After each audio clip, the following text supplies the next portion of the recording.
Let's talk about the language of guilt. It's not a language of words. There's rarely a confession, rarely a moment of clear, honest truth. No, guilt speaks a different language entirely. It speaks in actions. It speaks in sudden, unexpected changes that are designed to feel so good, you won't ever think to question them. It often begins beautifully. Out of nowhere, there's a flood of affection. There are surprise gifts, compliments that seem to flow endlessly, and a sudden, intense interest in your life. It feels like the honeymoon phase all over again. A part of you, the part that wants to believe in the best, simply basks in the warmth. You think, finally, she sees me, she appreciates me. But there's another voice, isn't there? A quiet whisper, deep in your gut, that asks a simple question, why now? And that question is the most important one you can ask. Because while you're busy enjoying the performance, you risk missing the truth that is screaming at you through her behavior. And as a woman, I am here to translate that silent language for you. That sudden devotion isn't always a sign of renewed love. It's often just damage control dressed up as desire. Guilt creates a debt in a person's conscience. And these grand gestures, the gifts, the affection, they are a desperate attempt to pay it off, without ever having to admit the crime. That's why today, I'm going to walk you through the 10 signs that reveal when she is feeling the immense weight of guilt after being unfaithful. We're going to look past the beautiful surface and see the mechanics of a guilty conscience at work. Watch closely, because the 7th sign I'm about to share is the easiest one to notice, and it is a move that virtually every guilty woman makes. Before we dive into the truth, help our community of strong, aware men grow. Take a quick second to subscribe, hit that like button, and let me know what city you're watching from in the comments. I love seeing how far this message is reaching, and I'm truly grateful to have you here. Now, let's break down the very first sign. That sudden flood of affection that feels so good, but could very well be guilt, trying to rewrite the story. Number 1. She suddenly becomes overly affectionate. At first, it's the answer to a prayer you didn't even know you'd made. After weeks, maybe months of feeling a subtle distance, a coldness you couldn't quite name, suddenly the dam breaks. She's hugging you from behind while you make coffee. She's kissing you deeply before you leave for work, for no reason at all. Your phone buzzes in the middle of the day with texts that just say, thinking of you, or, I love you so much. It's a storm of devotion, a part of you, the part that has been starved for this connection, just wants to soak it all in. It feels flattering, validating. You think she's finally come around. The spark is back. You want to believe it's just love overflowing, a heart so full it can't help but spill over onto you. But I need you to pause, right here in the warmth of that affection, and consider the uncomfortable truth. When guilt takes root in a person's conscience, it creates a profound sense of imbalance. She knows, on a deep level, that she has taken something from the relationship. Trust, honesty, integrity. And that imbalance feels awful. So she tries to tip the scales back. She floods the other side with an overwhelming amount of positive action. This isn't always about a renewed desire for you. It's often about a desperate desire for her own peace of mind. Psychologically, this is a form of damage control. Each hug, each kiss, each I love you, is her way of patching up the wound she created, hoping that if she puts enough beautiful bandages on it, no one, not even herself, will notice the injury underneath. The affection isn't spontaneous, it's calculated. It's her conscience screaming, look at how good of a partner I am! Look at how much I love him! A person who loves this much couldn't possibly do what I did. Your job isn't to reject the affection. It is to observe its origins. Real organic love is consistent. It has a rhythm. It might have its ebbs and flows, but it doesn't typically appear overnight like a tidal wave after a long drought. If her affection skyrockets out of nowhere, with no clear catalyst like making up after a big fight, you have to ask yourself what's fueling it. Is it authentic connection, or is it a performance designed to buy her forgiveness, without ever having to ask for it? Remember, over-affection after a betrayal isn't intimacy. It's often the sound of a guilty conscience, begging for mercy without ever saying a word. Number 2, she starts buying you gifts for no reason. It feels good, doesn't it? You come home from a long day and there it is. That new watch you casually mentioned you liked a month ago. A pair of tickets to see your favorite team. That gadget she would have normally rolled her eyes at. Now sitting on the counter with a little bow on it. Out of the blue, she's acting like the most thoughtful, generous partner on the planet. A part of you feels seen, appreciated. You think, wow, she really listens. She must really care about making me happy. You get lost in the glow of the gesture, distracted by the shiny new object in front of you. And that is precisely the point. What most men never realize is that sudden, unexplained generosity is one of guilt's favorite and most effective disguises. Psychologists have a term for this guilt spending. When a person does something they know is deeply wrong, the internal weight of that action can feel unbearable. To alleviate that pressure, they engage in acts of repayment. They try to balance the moral scales. A new gift is easier than a confession.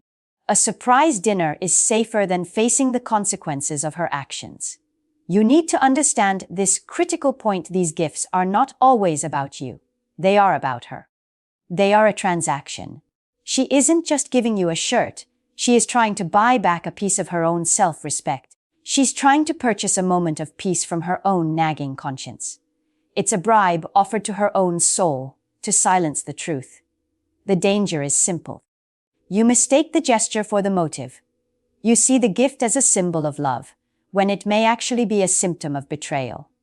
The real question you should be asking is, why now?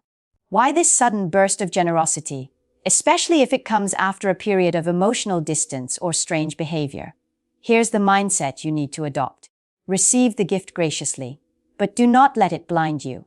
Keep your focus on the larger pattern of behavior. Real affection is measured in consistency, effort, and presence, not in price tags. If this generosity is a sudden island in an ocean of distance, it's not romance, it's reparations. And reparations only happen when damage has been done. A gift can never erase betrayal. So when you see it for what it might be: not her love speaking, but her guilt, trying to buy your silence. Number 3, she suddenly takes an unusual interest in your day. It starts subtly. How was your day, honey? Is no longer a passing question. It's an investigation. What time did you leave the office? Who did you have lunch with? What did you talk about? Oh, and what route did you take home? On the surface, it looks like she's finally engaging.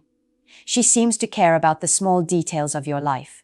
For once, you might feel like she's truly present, truly interested. You might even feel appreciated, thinking she's making a real effort to connect. But you need to be sharp here. Because when curiosity explodes overnight, it's very rarely about genuine connection. It's about information gathering and misdirection. It's a smoke screen. Guilt makes a person a master of diversion. She knows she has a secret life, a timeline of events that she needs to protect. By getting you to talk endlessly about your day, she accomplishes 2 strategic goals. First, she keeps you so busy recounting your own timeline that you don't have the mental space to question hers. Second, the more details she knows about your whereabouts, the better she can manage her own story to avoid contradictions. This is not intimacy. This is surveillance. It's her creating a detailed map of your life so she can navigate her own lies more effectively. Men often mistake this for genuine care. We want our partners to be interested. So when she floods you with questions, it feels good. But you have to learn to tell the difference. True interest is deep. It asks, how did you feel about that meeting? Not just, what time was the meeting? True interest remembers what you said yesterday and follows up on it today. It's a conversation, not an interrogation. Guilt-driven interest is shallow, repetitive, and oddly forensic. It's a series of data points, not a shared experience. Here's the principle to live by. When someone floods you with questions that don't match their established character, don't just answer. Observe. Ask yourself, is she trying to connect with my feelings? Or is she just trying to confirm my location? Is she engaging with me? Or is she redirecting my attention? Real connection makes you feel seen. This fake connection just makes you feel questioned. Never confuse an alibi, check with an act of love. If her sudden interest feels more like an interview than a bond, you're not looking at closeness. You're looking at guilt, trying to hide in plain sight. Number 4, she gets defensive over simple questions. The atmosphere in the house suddenly feels like a minefield. You ask a simple, harmless question. A question you've asked 100 times before. Hey, where were you just now? Or, who was that on the phone? And the reaction is completely out of proportion. It's an explosion. Her tone sharpens like a knife. Her body tenses up. And instead of a simple answer, she lashes out with something like, "Why are you always checking up on me? Don't you trust me? I can't believe I have to deal with this." You're left standing there, completely bewildered, wondering how a casual question just ignited a full-blown argument. You start questioning yourself. Did I ask it the wrong way? Am I being controlling? Let me be clear. The problem is not your question. The problem is the truth she's protecting. Here is the psychology you must understand. Guilt breeds paranoia. When a person is hiding a significant secret, their entire world becomes a courtroom. They are both the defendant and the judge, constantly on trial in their own mind. So, when you ask a simple question, they don't hear your curiosity. They hear a prosecutor. They hear an accusation. Your innocent inquiry feels like it's getting dangerously close to the secret she's desperately trying to conceal. Her defensiveness is a panic response. It's a reflex designed to push you away, to scare you off the trail before you get any closer to the truth. It's less about you and more about the silent, crushing weight of the secret she's carrying. The trap most men fall into is reacting to the anger, instead of seeing what's behind it. You either get angry back, and the fight escalates into something huge and distracting. Or, even worse, you back down. You apologize, you start walking on eggshells, avoiding any and all questions in the future just to keep the peace. That is exactly what her guilt wants. That defensiveness is a training mechanism. It teaches you, through punishment, to stop asking questions. Here's the rule you must follow: do not engage the anger. Do not defend your question. Stay calm, hold your ground, and observe. A secure partner in a healthy relationship can answer a simple question without exploding. A guilty partner reacts like they're being cross, examined on the witness stand. The more wildly out of proportion her defensiveness is, the clearer the signal becomes that something is deeply wrong. Remember, real trust doesn't shatter under the weight of a simple question. If every inquiry feels like a declaration of war, you're not dealing with healthy communication. You're dealing with guilt, dressed up as outrage. Number 5, she suddenly changes her routine for months, maybe even years. The routine has been the same. She comes home from work tired, maybe watches her own show on her phone. Dinner is whatever is easiest. Weekends are for errands or relaxing separately. It's comfortable, predictable. Then, one day, the entire script gets rewritten. Suddenly. She's suggesting movie nights on a Tuesday, insisting you both watch that action series you love, but she always claimed to hate. She's in the kitchen, cooking your favorite meal, something she hasn't done without being asked in ages. She's initiating plans, wanting to spend quality time, and seemingly hanging on your every word. At first, it feels like a dream come true. The effort you've been longing for is finally here. You think, she's finally getting it. She's finally realizing my value and is putting in the work. You allow yourself to relax into this new, improved version of your relationship. But before you get too comfortable, you must ask that critical question again: why the sudden shift? Significant behavioral changes like these rarely happen in a vacuum.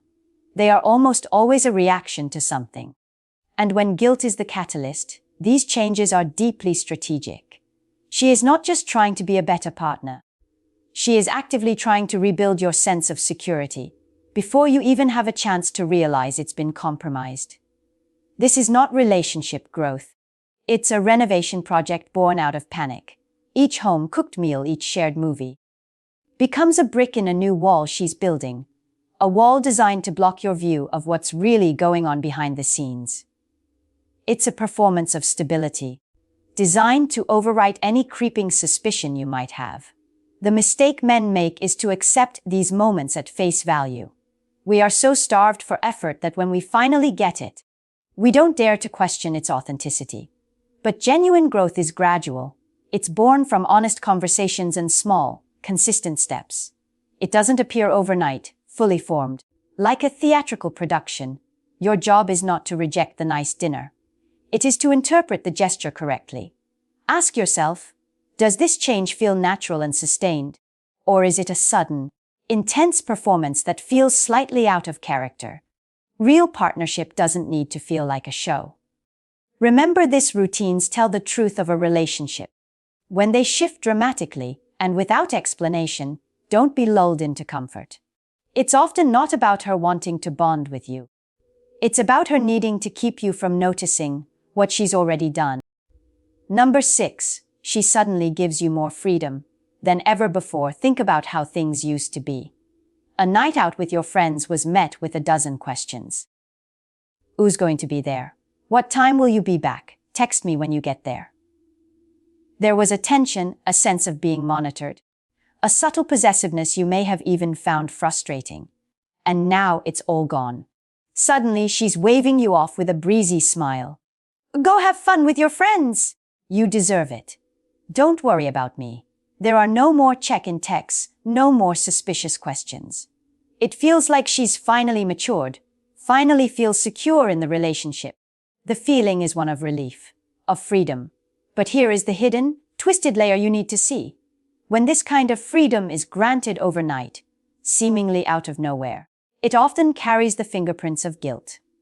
Psychologically, this is a powerful form of projection and internal score-keeping. She knows she stepped outside the agreed upon boundaries of your relationship. In the deep recesses of her mind, a twisted sense of fairness begins to form. To lessen her own guilt, she grants you the same freedom that she already took for herself. It's an unconscious trade-off. By encouraging you to go out, by not questioning you, she is essentially giving you the opportunity to do what she has already done. In her mind, this evens the score. It's not genuine trust. It's her trying to balance a moral equation. I did it, so it's only fair that he has the chance to do it too. Therefore, what I did wasn't so bad. Many men fall into the trap of misinterpreting this as growth. They think, she's finally letting go of her insecurities. She trusts me. But real trust is not the absence of questions, it's the security of knowing the answers. It's built slowly, brick by brick, through honesty and consistent behavior. Sudden, unexplained freedom, especially when it replaces a long-standing pattern of possessiveness, is not a gift. It is a massive red flag. Here's how you approach it. Enjoy the night out with your friends. But do not ignore the context. The change is the message. Ask yourself what could have possibly prompted such a 180-degree turn in her behavior. What happened that suddenly made her old anxieties disappear? Remember, genuine trust doesn't just appear overnight like a magic trick. If she suddenly loosens her grip without any discussion or reason, it may not be about her respecting your freedom. It may be about her trying to forgive her own lack of restraint. Number 7, she flips her behavior with her phone. This is the one I told you to watch for. It's so simple, so deceptive, and it happens in 2 distinct phases. Phase 1. The fortress. Right after the betrayal, paranoia is in control. Her phone becomes an extension of her body. It never leaves her side. It goes to the bathroom with her. It's always face down on the table, shielding its screen from view. You might notice she's changed her password, and any notification that buzzes sends a jolt of panic through her as she rushes to check it. The secrecy is suffocating. You can feel it. It's a wall. And you know you're on the outside of it. Then, just when your suspicions are at their peak, the script flips. Phase 2, the open book. This is the transparency trap. Suddenly, the phone is left lying around, screen up, on the coffee table. It's on the charger in the kitchen, completely unattended. She'll even say things like, "Hey, can you check that message for me?" Or, "My hands are full, can you answer that?" She creates an elaborate performance of having nothing to hide. She practically invites your scrutiny. On the surface, it looks like a return to trust. It feels like a massive relief. But here is the cold, hard truth you need to understand. This is often just a more sophisticated layer of guilt management. She knows the secrecy of phase 1 was raising red flags. Her guilt tells her she needs to calm your suspicions. So she does the opposite. She creates this illusion of total transparency, knowing full well that she has already meticulously scrubbed any and all evidence. The incriminating texts have been deleted. The call logs have been cleared. The secret apps have been uninstalled. By the time she leaves her phone out in the open for you to see, there is nothing left to find. What you are seeing isn't honesty, it is theater. It's a calculated risk designed to disarm you and make you feel guilty for ever being suspicious in the first place. Most men fall for this completely. They see the phone lying around and think, well, if she were really hiding something, she would never do that. They accept the performance as reality and drop their guard. Here is your move. Do not be distracted by the prop. The phone is just a prop. Focus on the timing of the performance. Why did she switch from being protective to overly relaxed overnight, and without any conversation about it? Real openness doesn't flip like a light switch. Remember this. When someone goes out of their way to look trustworthy, it's often because they are absolutely desperate for you not to look any deeper. Number 8, she suddenly starts overpraising you. It feels like you've just won an award you didn't even know you were nominated for. Out of the blue. You are the greatest man who ever lived. You're so strong. You're the kindest person I know. I don't know what I'd do without you. No one understands me like you do. Every conversation, no matter how small, somehow circles back to a speech about your amazing qualities. Your ego soars. It's intoxicating to be seen this way, to be put on a pedestal. It feels like she's finally seeing you for everything you are. But let's cut through the noise and look at the mechanics of this. When a flood of compliments comes pouring in without a clear reason, it is often less about your greatness and more about her guilt. This is a powerful psychological tactic called overcompensation, and in this context, I call it flattery as a shield. Deep down, her conscience is at war with itself. She knows she has done something that is a profound betrayal of the strong, kind, amazing man she is now describing. This creates a painful internal conflict, a cognitive dissonance. To silence that conflict, she drowns it out with praise. She uses her words to build a fantasy version of your relationship, because the reality is too painful for her to face. The more she tells you that you're perfect, the easier it is for her to temporarily forget that she has betrayed that perfection. Her praise isn't really for you. It's for her. It's a shield she holds up to protect herself from her own reflection. Here's where men get trapped. We are wired to respond to respect and admiration. When the woman we love validates our strength and character, we let our guard down. We become soft, open, and trusting. And that is exactly why guilt uses flattery as a weapon. If she can keep you basking in the warm glow of her words, you will be far too distracted to notice the cold reality of her actions. Your responsibility is not to reject praise. It is to measure its authenticity.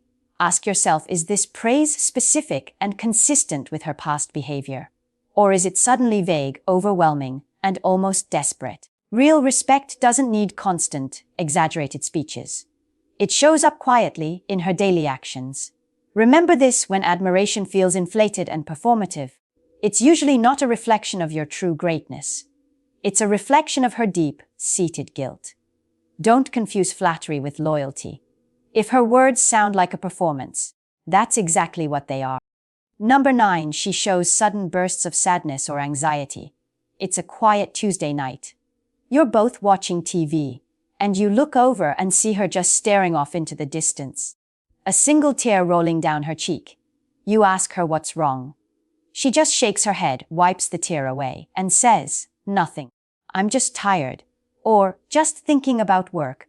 Or maybe it's a small thing. You can't find your keys, and her reaction isn't mild frustration. It's a full-blown anxiety attack or a snap of unexplainable anger. The emotions seem to come out of nowhere. They are intense, out of proportion to the situation. And when you ask for a reason, the explanation she gives feels thin, hollow. It doesn't quite add up. What you are witnessing may not be random mood swings. You may be seeing what I call guilt leaks. Psychologically, guilt is a heavy, corrosive emotion. It doesn't just sit quietly in the corner of the mind. It generates immense internal pressure. And that pressure has to go somewhere. It leaks out into a person's emotional state. When someone is carrying a secret that clashes with their own identity as a good person, it creates a constant low-grade internal war. That conflict often manifests as unexplained sadness, sudden irritability, or overwhelming stress that doesn't match the external circumstances. She's not crying because of the sad movie. She's crying because her conscience will not let her rest.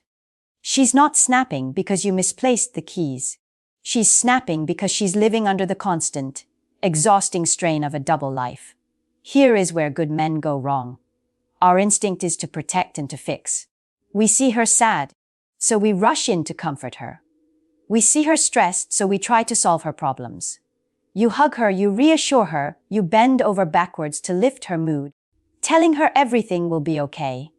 But when guilt is the root cause of the emotion, your comfort doesn't solve a thing. In fact, it can make it worse.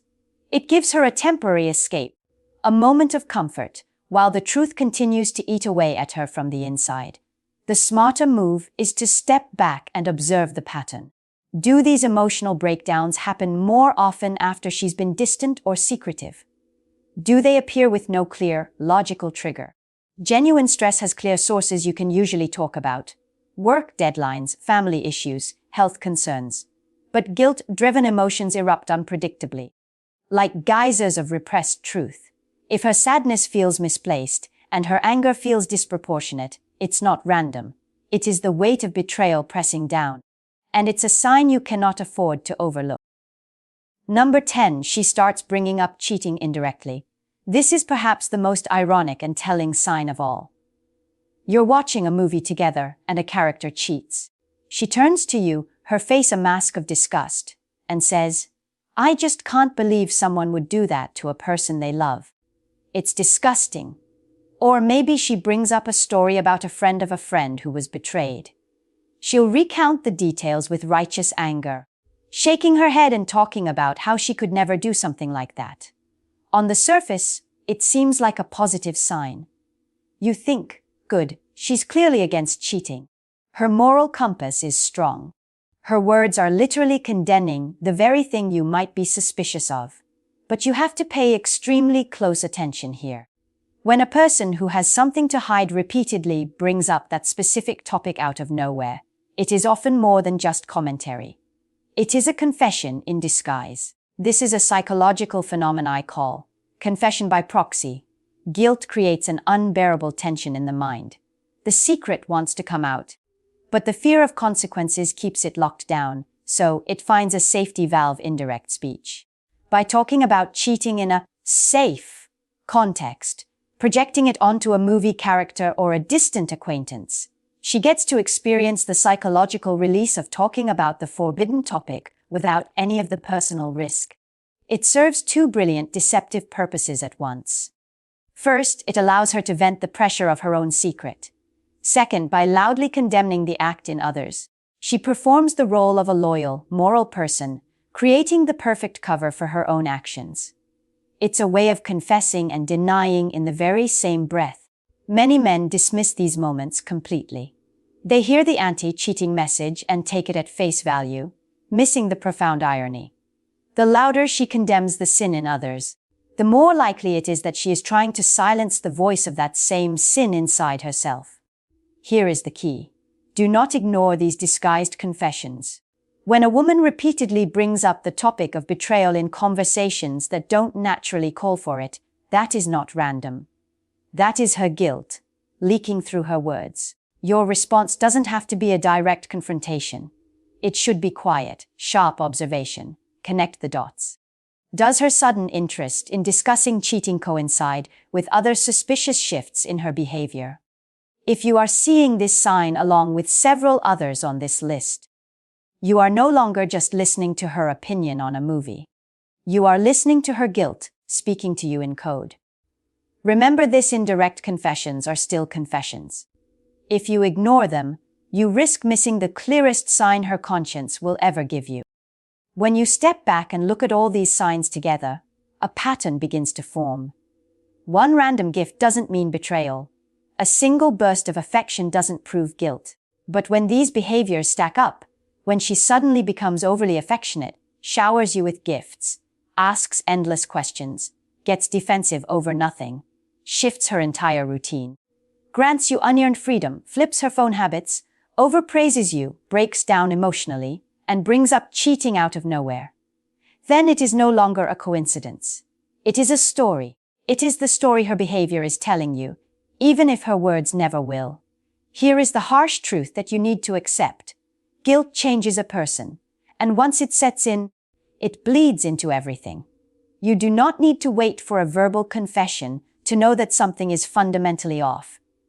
You just need to learn how to pay attention, how to connect the dots, and how to trust that instinct you've been trying to ignore.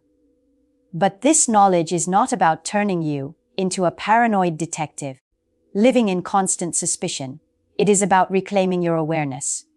Too many men ignore their gut because they want to avoid conflict. They accept the gifts, they enjoy the sudden affection, and they swallow the praise because, on the surface, it feels good. But they are missing the bigger picture. Do not let comfort blind you to reality.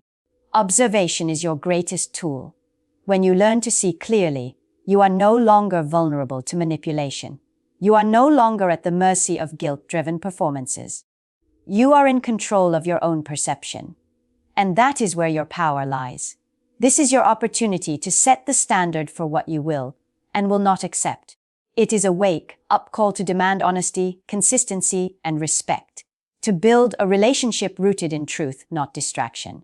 So if you are ready to stay sharp, protect your peace, and never be blindsided by these emotional games again, then I want you to do 3 things. Hit that like button to support this message. Comment below with the sign you've recognized most in your own experience. Sharing it could help another man see what he's been blind to. And finally, subscribe and join our community. Welcome to the Stoic Manhood Guide. Every week, I will bring you more insights to help you cut through illusion, reclaim your power, and lead your life on your terms.